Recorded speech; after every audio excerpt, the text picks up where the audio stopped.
साथियों नमस्कार। कहते रहेंगे कि एक नए एपिसोड में फिर आप सबके सामने हाजिर। साथियों, भगवान गौतम बुद्ध जगह जगह डेरा डालते थे, जहाँ भी जाते थे साथ में उनके शिष्य होते थे। साथियों, गर्मियों के दिन थे। एक पेड़ के नीचे गौतम बुद्ध और उनके शिष्य आराम करने के लिए बैठ गए। साथियों, तभी गौतम बुद्ध ने अपने एक शिष्य से कहा कि जाइए पास की नदी से पानी ले आइए।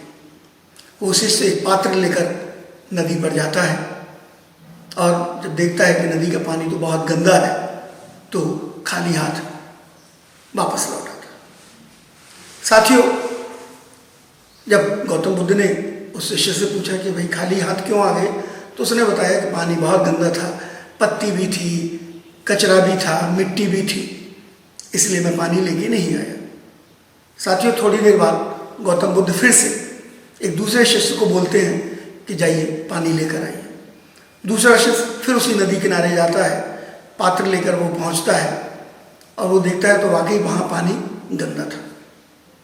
साथियों, वो थोड़ा देर इंतज़ार करता है और वापस जब लौट कर आता है साफ पानी लेकर आता है। साथियों, गौतम बुद्ध उससे पूछते हैं कि आखिर इतने कम समय में इतना सब कुछ क्या बदल गया? आप तो पानी लेकर भी आए और साफ पानी लेकर आए, लेकिन आपको देर हो गई, ऐसा होगा क्यों? तो साथियों, उसके शिष्य ने बताया कि दरअसल पीछे का जो पानी आ रहा था वो आगे की गंदगी को हटाता जा रहा था, तो मैंने थोड़ा सा इंतज़ार करना उचित समझा कि पानी पीछे का ये गंदगी साफ कर देगा, पत्ती और जो दूसरा उसमें करकट कूड़ा पड़ा हुआ है वो भी निकल जाएगा। और जो दरअसल शिष्य के मुताबिक कुछ देर पहले जानवरों का एक झुंड पानी पीने आया था, तो झुंड के कारण वो पानी गंदा हो गया था। तो साथियों, उसने जब थोड़ा इंतज़ार किया, पानी साफ हुआ और मिट्टी तले में नीचे बैठ गई, तो शिष्य पात्र में पानी भरकर लेकर वापस आ गया। गौतम बुद्ध को जब उसने पूरा किस्सा सुनाया तो गौतम बुद्ध मुस्कुराए और उन्होंने एक बात कही। बोले, दरअसल ज़िंदगी में जो हम आपकी समस्याएं हैं वो वैसे ही हम लोग तत्काल रिएक्ट कर देते हैं। हमारे सामने जब भी दुख आता है, हमारे सामने जब भी समस्याएं आती हैं, हम लोग ठहरते नहीं हैं, हम लोग रुकते नहीं हैं। अगर हम थोड़ा सा थम जाएं, थोड़ा सा रुक जाएं, थोड़ा सा ठहर जाएं, तो शायद उस समस्याओं से हम बेहतर तरीके से निपट सकते हैं और वो पानी जो गंदा था वो भी पीने योग्य बन सकता है। तो यही हाल हमारे साथ ज़िंदगी में समस्याओं का है। साथियों, इस समय पूरी दुनिया में कोरोना छाया हुआ है।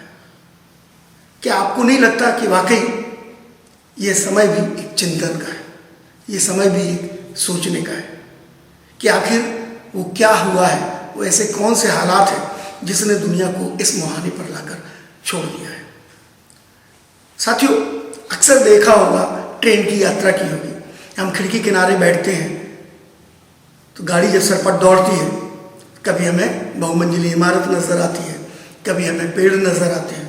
साथियों, जैसे जैसे परिदृश्य बदलता जाता है, सीन बदलते जाते हैं, वैसे वैसे हमारी सोच बदलती जाती है, हमारा चिंतन बदलता जाता है।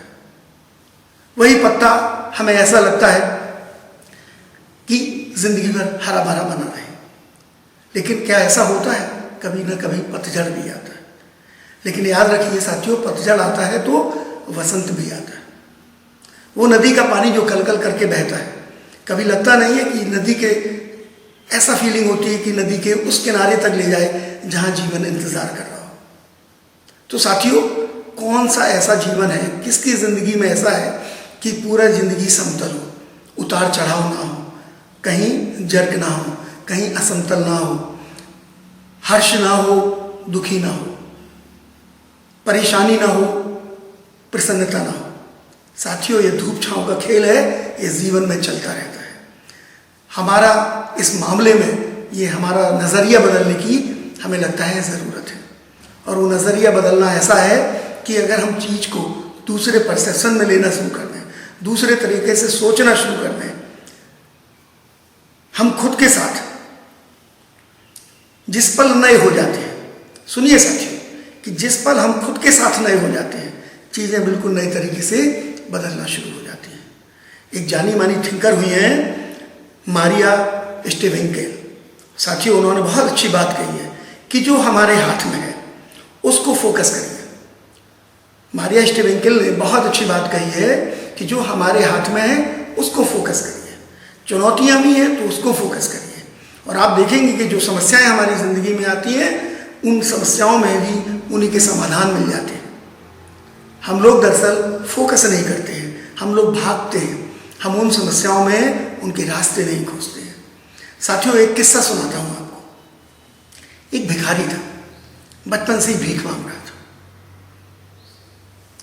25 साल भीख मांगते मांगते हो गए, जिंदगी भीख मांगने में निकल गई। साथियों, भीख मांगने का ये सिलसिला लगातार चलता गया, लेकिन बीच में एक सपना उसके दिमाग में जरूर था कि काश एक दिन मैं सम्राट बन जाऊं। लेकिन साथियों, कभी क्या कोई भीख मांग के सम्राट बना?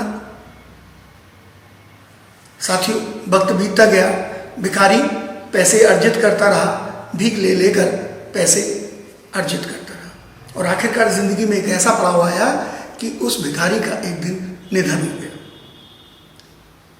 गांव के लोगों ने इकट्ठा होकर उसका अंतिम संस्कार किया और सोचा कि चलो उस जगह पर एक बेहतर स्थान कर दें। तो उन्होंने उस जगह को समतल करने के लिए उसकी खुदाई की। साथियों, जब उस जगह जहाँ पर वो भिखारी बैठकर भीख मांगा करता था, जब वहाँ उसने खुदाई की तो मालूम है साथियों क्या? एक खजाना निकला। क्या निकला साथियों? खजाना। हमारी जिंदगी भी ऐसी ही है। हम खुदाई नहीं कर रहे हैं, हम जूझ नहीं रहे हैं। खजाना हमारे नीचे ही है, खजाना हमारे हाथों में है, खजाना हमारे आसपास है। समस्याएं जिंदगी में आएंगी, कोई ऐसी दुनिया की ताकत नहीं है, कोई ऐसा शख्स नहीं है जो ये नहीं कहे कि उसने समस्याओं से अपनी ज़िंदगी में फेस नहीं किया है। समस्याएं आती हैं, लेकिन हम हमेशा भिखारी बने रहते हैं, जबकि हमारे हाथ में और हमारे नीचे खजाना गड़ा होता है। तो साथियों, भीख मांगने की इतनी ज़रूरत नहीं है जितनी ज़रूरत खुदाई करने की है। एक बार खुदाई करके तो देखिए, समस्याएं दूर हो जाएंगी, गड़ा खजाना हाथ में आ जाएगा। साथियों, कैसा लगा हमारा आज का यह वीडियो? कृपया सब्सक्राइब करिए चैनल को, लाइक करिए, शेयर करिए, कमेंट करना ना भूलिए। कैमरामैन मुकेश कुमार के साथ मैं राकेश कुमार अग्रवाल कह के रहेंगे नमस्कार।